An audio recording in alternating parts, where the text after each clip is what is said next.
4주 전에 아내가 갑자기 이제 심정지가 이렇게 왔었죠. 제가 이제 심폐소생 수술을 하면서 그 긴박한 순간에 제 마음에서 이렇게 나오는 외침은 어떤 거였냐면 주여라는 말이 정말 이 창자가 끊어지는 듯한 그런 외침이 나오는 거예요. 제가 주님 앞에 기도하면서 그런 외침을 주여 삼창을 아무리 크게 해도 그렇게까지 불러본 적은 없었던 것 같습니다. 근데 정말 감사하게도 하나님께서 아내의 호흡을 돌아오게 해주셨고 정말 그 이후에 제가 얼마나 주님께 주님 감사합니다라는 고백을 계속해서 외쳤습니다. 그리고 고백했습니다.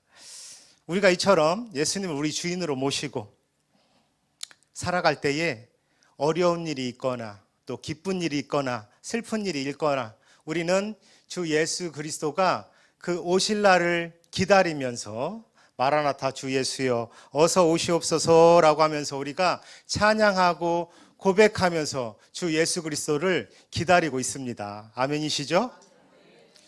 그리고 정말 그 우리의 바람대로 분명히 예수 그리스도는 이 땅에 오십니다.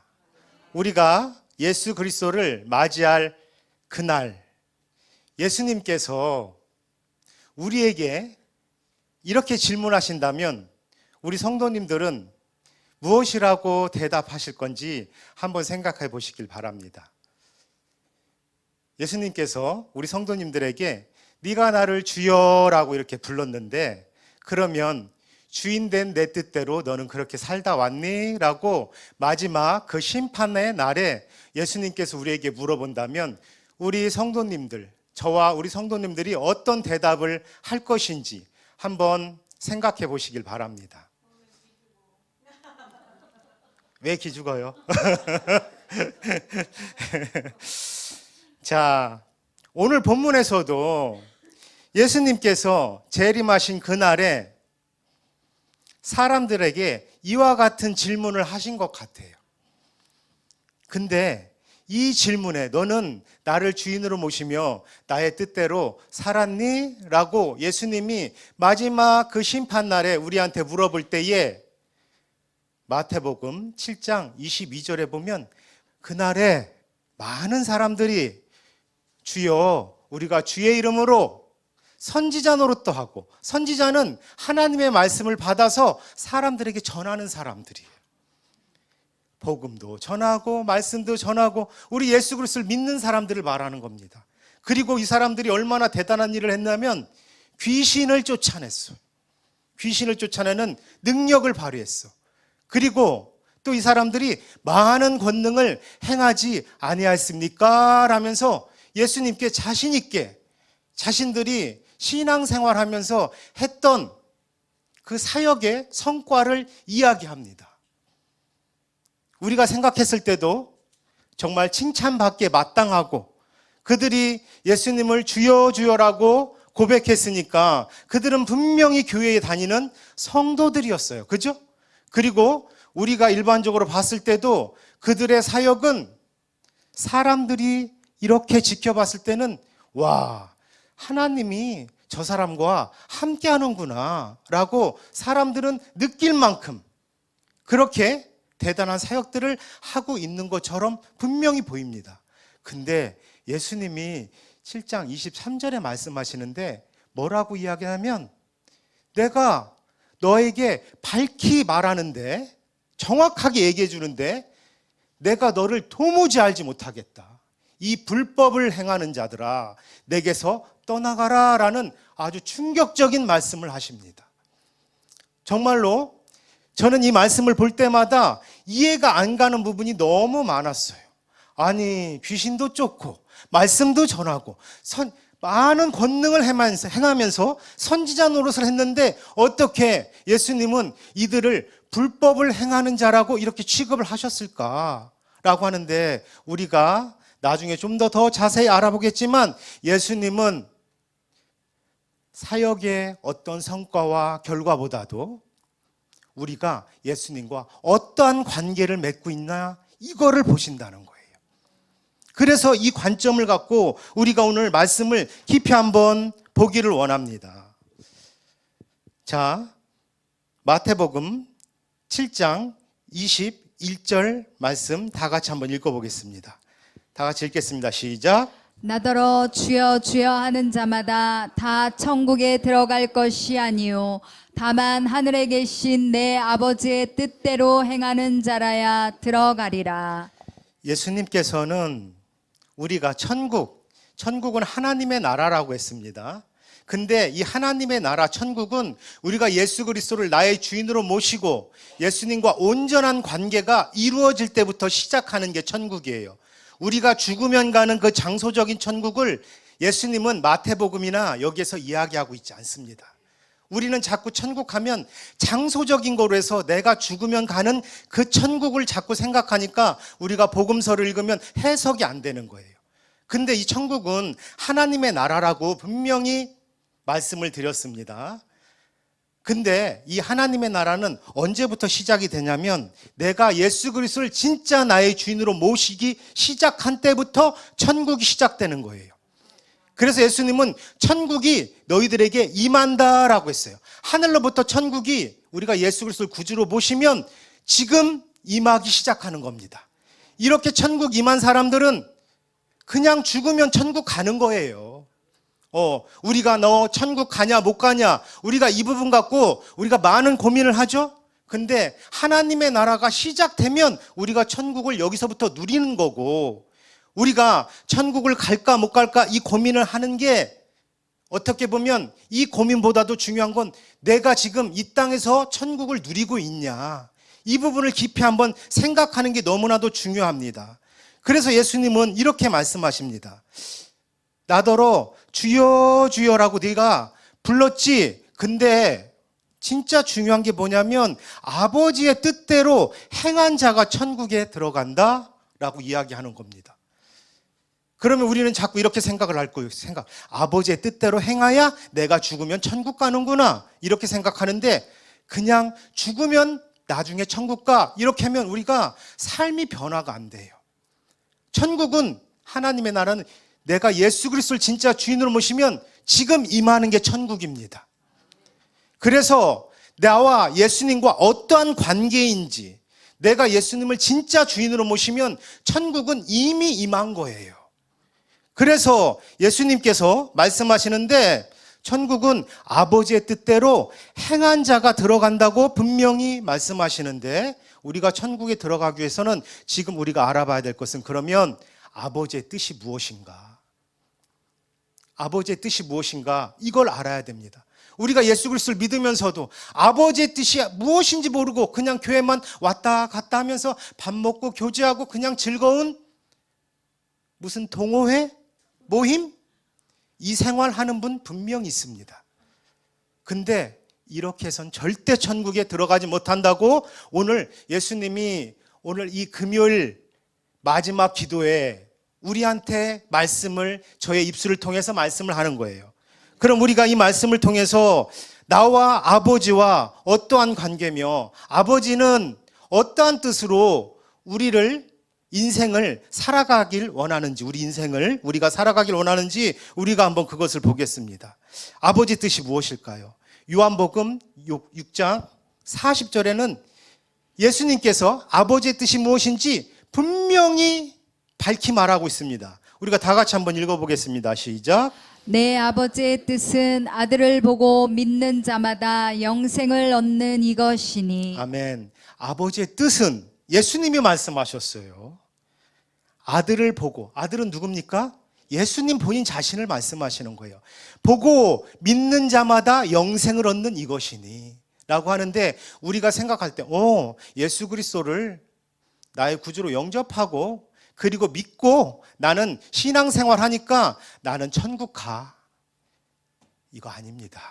여기서 믿는다라는 뜻은 어떤 뜻을 갖고 있냐면 그 헬라어 원문을 보면 우리가 예수님을 그냥 나의 주인으로 모시고 그렇게 하면서 그냥 그래도 내가 인생의 나의 주인이면서 이렇게 살아가는 인생이 아니라 여기서 믿는다는 뜻은 예수님을 지속적으로 바라보고 지속적으로 의지하고, 내가 그렇게 살아가다가 또 죄를 지고 넘어져도 또다시 주님을 붙들고, 이렇게 하면서 순종하면서 오직 예수 그리스도만 바라보는 거예요. 우리가 곁눈질 할 때도 있어요. 근데 다시 넘어지지만 다시 예수 그리스도를 지속적으로 바라보는 믿음입니다. 그냥 내가 예수님을 한번 보고 쓱 본 다음에 예수 그리스도 믿으면 복 받는데, 이래서 믿는 그 신앙생활은 절대 믿음이 아니라고 말씀하시는 겁니다. 그래서 우리가 예수 그리스도를 계속해서 신뢰하고 의지하고 온전한 예수님과의 관계를 이루는 것, 이것이 아버지의 뜻이라고 말씀하는 겁니다. 그러나 이와 반대로 어떤 일이 있냐면, 이 한국교회에 지금 문제가 뭐예요? 신앙생활을 하는데 삶이 안 변해. 그래서 우리 기독교를 개독교라고, 개하고 이렇게 같은 수준에 놓는 이런, 우리가 정말 욕을 먹고 있잖아요. 비판을 받고 있잖아요. 이게 왜 이러냐? 우리가 기초 성경 공부를 합니다.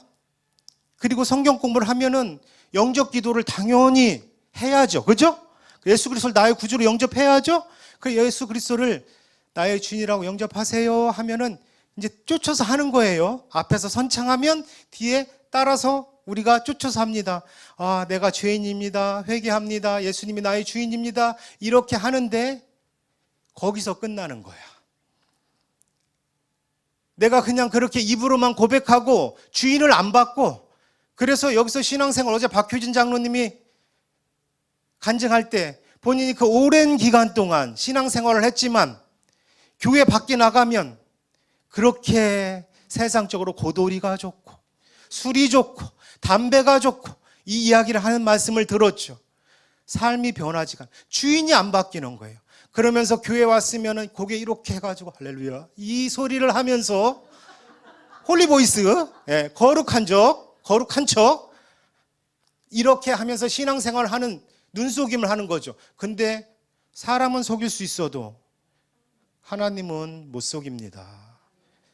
그래서 이 지식적인 믿음으로, 우리가 교리적인 믿음으로 신앙생활하는 사람들이 분명히 있다고 제가 말하는 게 아니라 이 성경에서 예수님이 말씀하고 계시는 거예요. 그래서 신앙생활하는데 사람들한테 보이기 위해서 교회도 그냥 열심히, 우리가 동호회 모임도 열심히들 나오잖아요. 거긴 더 안 빠져요, 사람들이. 그렇게 나가고 교회도 전도도 해요. 동호회 모임도 사람 데리고 옵니다. 전도합니다. 와서 우리 같이 팀 이루어서 재밌게 놀아보자. 거기서도 봉사합니다. 과일 깎아놓고 서로 먹어요. 그리고 구제도 해요. 그런 데서도 사람들 어려운 일 있으면 이야기 듣고 도와줍니다. 근데 교회도 마찬가지 이런 일들이 벌어진다는 거예요. 안타깝게도. 근데 이렇게 지식적인 믿음만 갖고 있는 사람들은 예수님과의 온전한 믿음의 연합이 없었어요. 하나님과 예수님과 나와의 관계가 온전히 예수 그리스도가 나의 주인이 되고 하나님이 나의 아버지가 되고 예수님이 나의 신랑이 되시는데, 그냥 입으로는 고백하는데 결코 내 마음의 중심의 주인은 늘 내가 주인인 삶, 이게 불법을 행하는 자라고 분명히 말씀합니다. 우리가 불법을 행한다니까 사회적으로 무슨 범죄를 지었나? 절대 아닙니다. 예수님이 보셨을 때 불법을 행하는 것은 나와 예수님과의 관계가 신랑과 신부의 관계냐, 주인과 종의 관계냐, 아버지와 자녀의 관계냐, 이 이야기를 말씀하는 거예요. 너가 그런 관계가 아니면 너는 불법을 행한 자야, 이렇게 말씀합니다. 그리고 이렇게 이야기해도 못 알아듣는 우리를 위해서 예수님은 아주 친절한 분이세요. 그래서 마태복음 7장 24절에 예수님께서 이제는 비유를 통해서 우리에게 영적인 깨달음을 주십니다. 마태복음 7장 24절 다 같이 읽겠습니다. 시작. 그러므로 누구든지 나의 이 말을 듣고 행하는 자는 그 집을 반석 위에 지은 지혜로운 사람 같으리니. 아멘. 예수님은 우리가 마지막 때에 불법을 행하는 자로서 영원한 심판을 받을까 봐 거기서부터 네가 벗어나라고 하면서 우리의 인생을 집으로 비유하면서 비유로 이제 말씀을 합니다. 우리의 인생의 집을 반석 위에 세우는 지혜로운 자로 살아가라고 이렇게 말씀을 합니다. 근데 우리가 오늘 말씀을 통해서 또 하나 중요한 걸 볼 수 있어요. 뭐냐면 예수님께서 말씀하시는데 반석에다가 너의 인생집을 세우려면 나의 이 말을 듣고 너희가 행해야 한다라고 분명히 말씀합니다. 우리는 구원은 그냥 오직 믿음으로 받는다고 했는데 행하는 믿음이 아니라고 했는데 이렇게 이야기하는데 우리가 예수 그리스도를 나의 구주로 모셨으면 우리의 삶이 변화가 돼야 돼요. 우리가 사랑하는 사람이 생겼는데 입으로만 사랑하고 씨부리는 남자가 있어요. 입으로만 사랑하는데 전화만 해서. 그리고 와가지고 뭐 사랑한다는 표현도 안 하고 스킨십도 없고 꽃도 안 주고 밥도 안 사주고 이런 남자.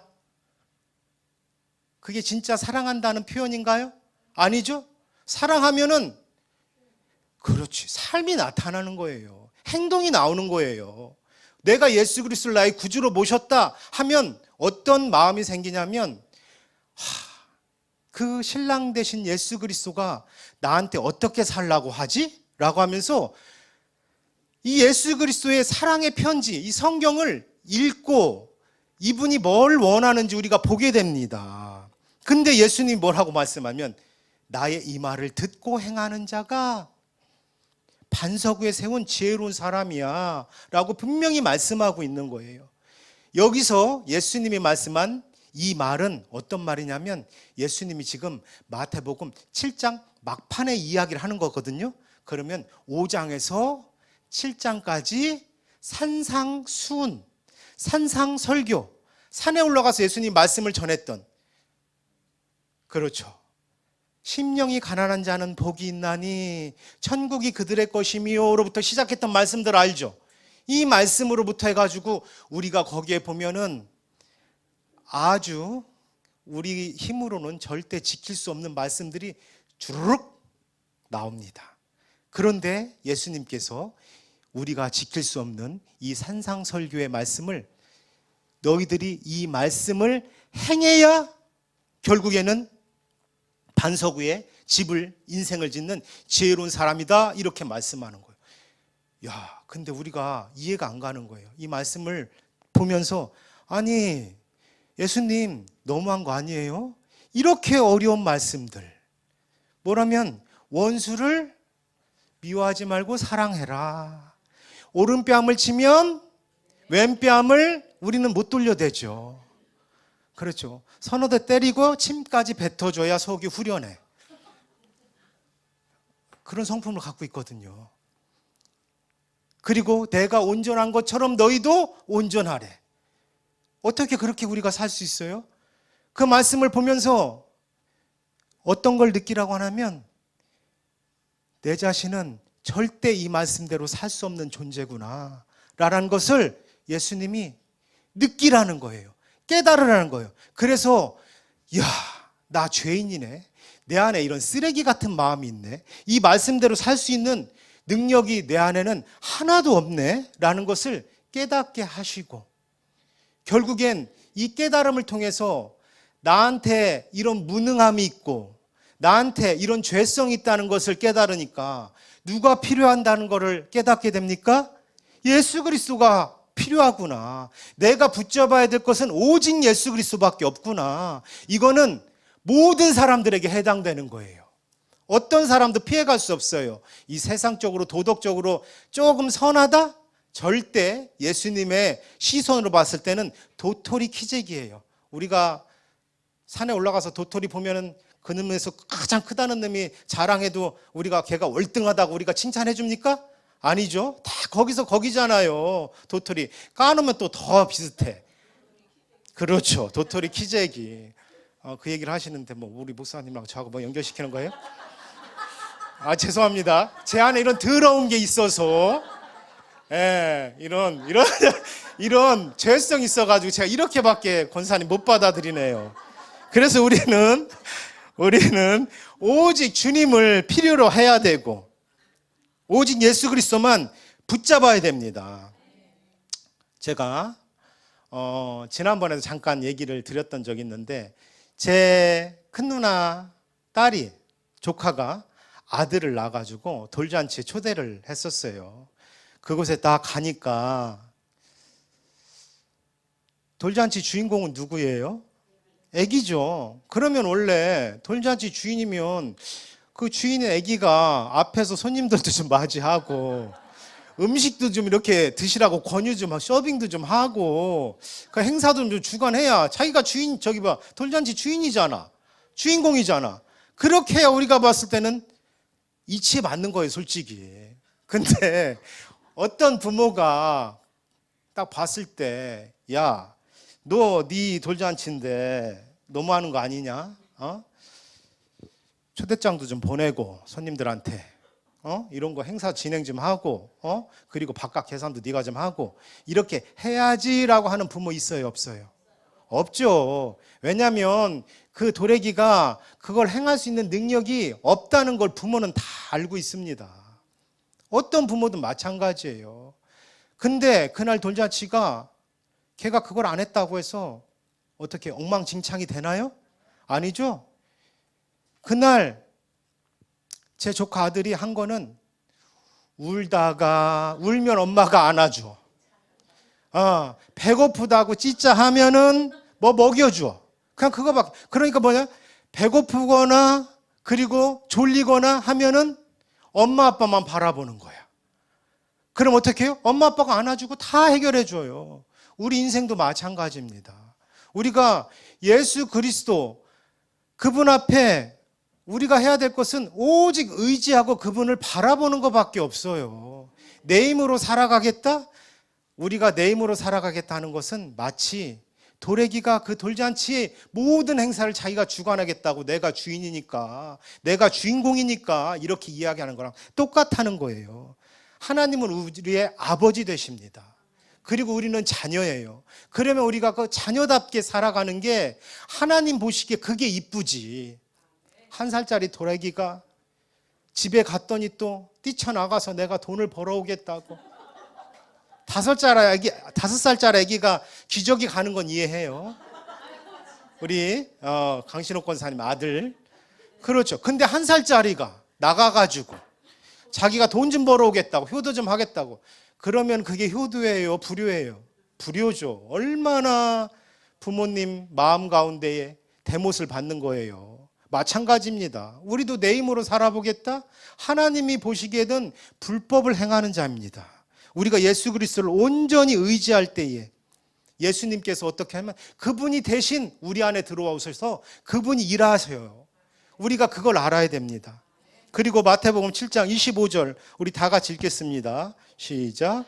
비가 내리고 창수가 나고 바람이 불어 그 집에 부딪히되 무너지지 아니하나니 이는 주추를 반석 위에 놓은 까닭이요. 아멘.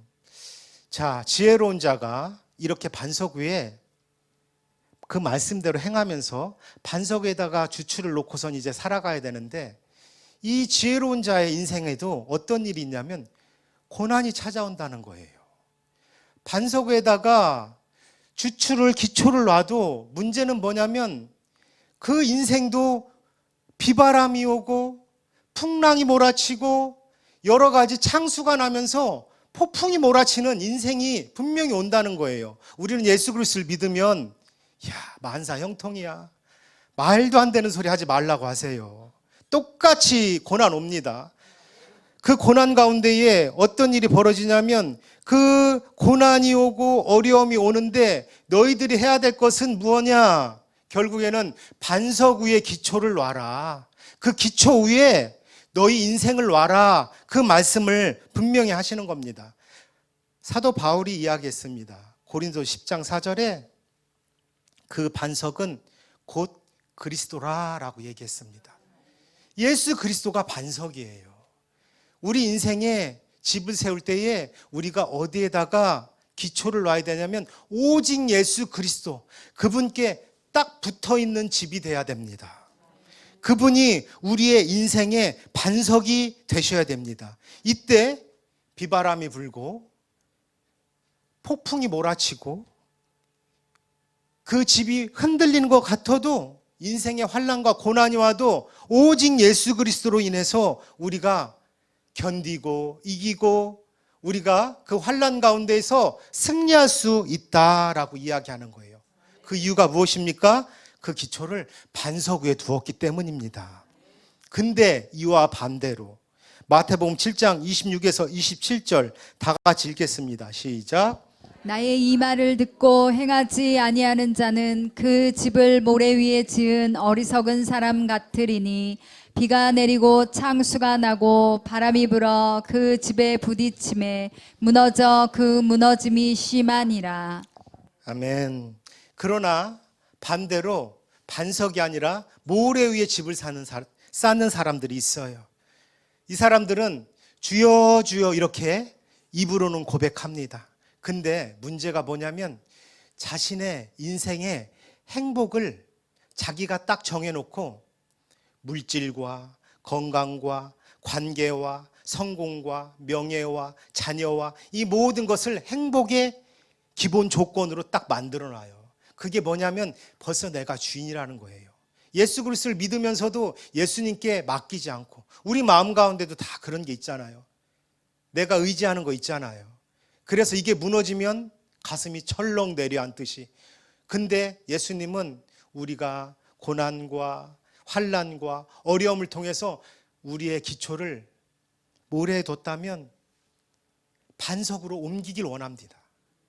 그리고 온전히 너희 기초가 지금 어디 있니? 보라고 하는 게 어떤 거냐면 환난과 고난을 통해서 내 기초가 흔들리고 있는지, 아니면 풍파는 맞는데 내가 든든히 예수 그리스도 앞에 놓여 있어서 내가 이 과정을 이겨나갈 수 있는지 주님께서 보게 하신다는 거예요. 평상시에 이 두 집은 기초를 어디에 세웠는지 표시가 안 나요. 바닥이. 그죠? 집을 세운 밑에 우리가 이 밑에를 들여다봐야 알 수 있는데 평소에는 모릅니다. 근데 언제 우리가 깨달을 수 있냐면 풍랑이 올 때에, 고난이 올 때에, 어려움이 올 때에 기초가 드러나기 시작합니다. 우리 인생 가운데에 예기치 않은 어려움이 생깁니다. 풍파가 생깁니다. 폭풍이 불어옵니다. 그러면 그 기초가 드러나게 되는데, 우리 성도님들 같은 경우에 보면 환난과 고난과 어려움이 있는 경우가 있었을 거예요. 그리고 정말 예기치 못한 사건들이 인생 가운데에 생기는 경우가 분명히 있었을 것입니다. 그 시간을 견디고 계신 분이 있을 것이고, 또 그 시간을 견뎌내신 분들이 있을 거예요. 근데 견뎌냈다고 해도 나중에 지나고 나면 그 상처가 다 없어집니까? 아니잖아요. 남원은 있잖아요. 근데 깨닫게 되는 게 뭐냐면, 내가 내 힘으로 그 모든 고난과 환난을 이길 수 있었던 게 아니구나. 나에게 힘을 주신 분이 있었는데 그게 예수 그리스도였구나 라는 것을 우리가 깨닫게 된다는 거예요.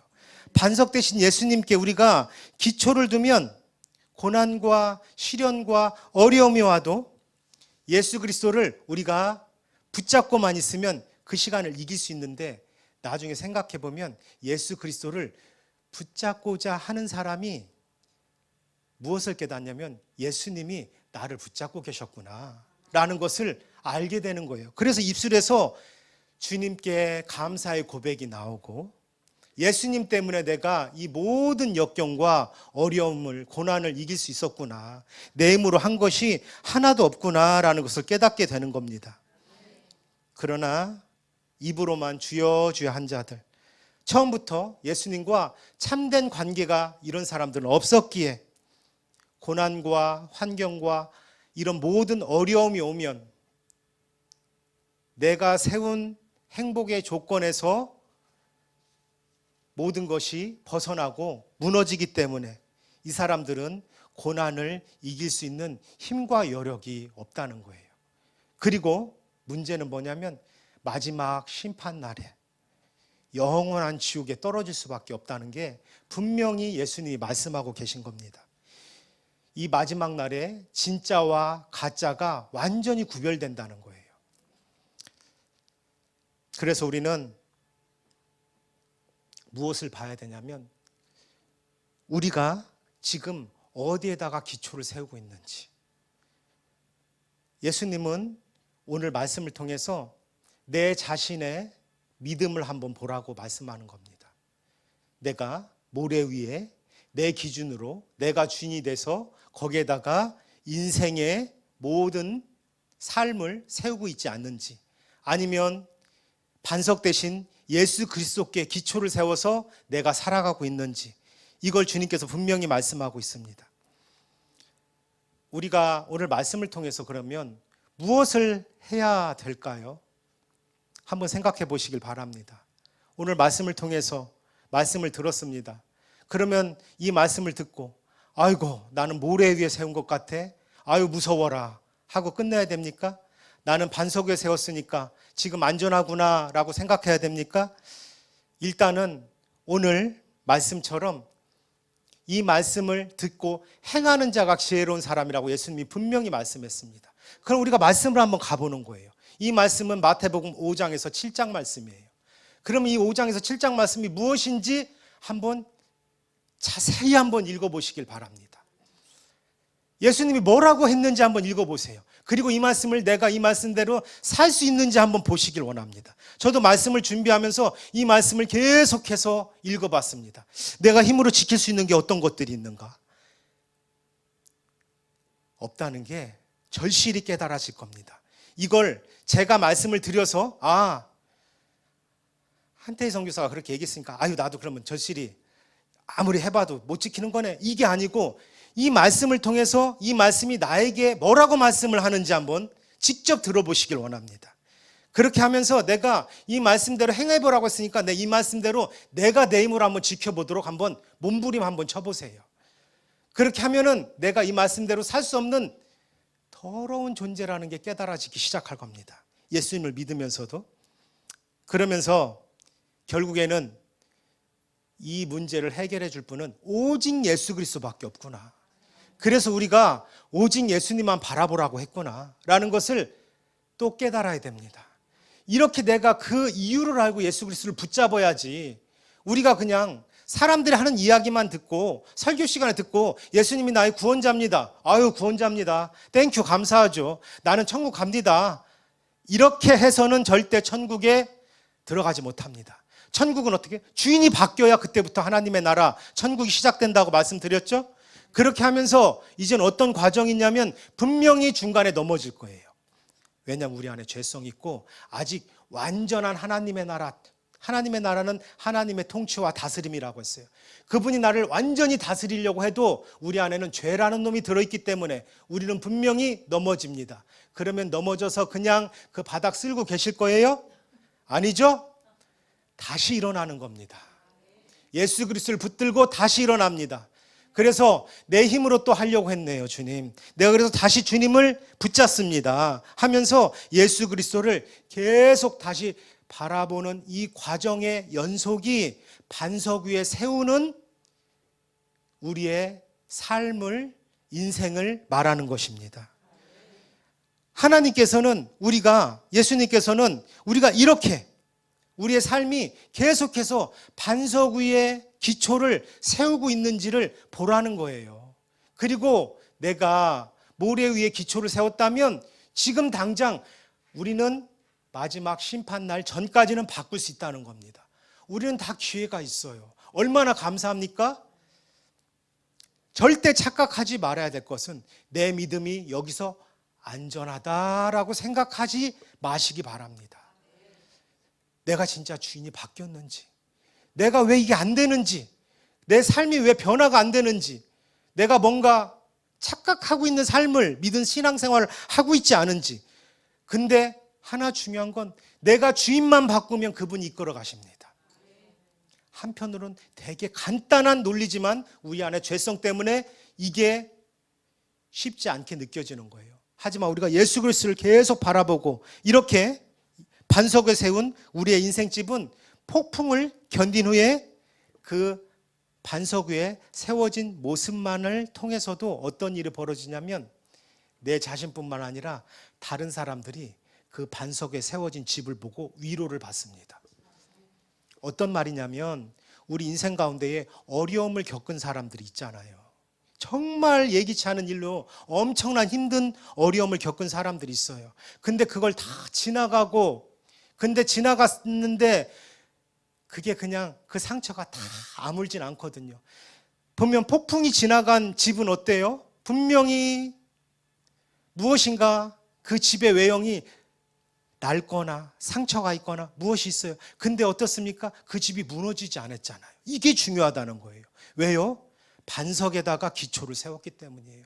예수 그리스도를 믿고 저 사람이 저 힘든 과정을 이겨냈구나. 이걸 아는 거예요. 그러면 어떤 일이 벌어지냐면 다른 사람들이 교회에 와서 반석에 세웠지만 그 모든 풍랑과 어려움을 이겨내고 거기에는 상처가 있긴 있어. 근데 든든한 예수 그리스도가 그거를 받쳐주고 있었고 저 사람이 예수 그리스도로 인해서 모든 걸 이겨냈구나라는 걸 알면 다른 사람이 와서 그 집에서 쉼을 얻기 시작합니다. 그 사람이 한 건 없어요. 오직 예수님만 바라본 거예요. 그 인생을 예수님은 원하신다는 거예요. 우리 인생이 그런 인생이 되길 원합니다. 그리고 예수님이 마지막 그날에 다시 우리에게 묻습니다. 너는 나를 주인으로 모시고 너는 어떻게 살다 왔니? 주인된 내 뜻대로 살았니? 라고 물으면 우리가 해야 되는 얘기는 뭡니까? 주님, 나는 내가 한 것은 아무것도 없습니다. 그냥 주님만 바라보고 의지하고 그냥 예수 그리스도만 바라보고 살았던 것밖에 없어요. 라고 고백하는 거예요. 그리고 주님이 내 안에 들어오셔서 내 안에 계신 성령님이 모든 걸 행하셨습니다. 라고 고백하면서 이렇게 나아갈 때에 주님께서 뭐라고 이야기하겠습니까? 그래 잘했다 하면서 우리를 칭찬하지 않겠습니까? 우리가 이렇게 온전히 예수 그리스도께 기초를 세우고 예수님만 바라보면서 우리가 오늘 금요기도의 마지막 날 정말 예수 그리스도 앞에 내가 기초를 세웠는지 예수 그리스도를 바라보고 있는지 예수 그리스도가 나의 진짜 주인인지 그것을 한번 깊이 생각하면서 주님 안에서 승리하는 저와 우리 통하는 교회 모든 성도님들 되시기를 간절히 바라고 원합니다.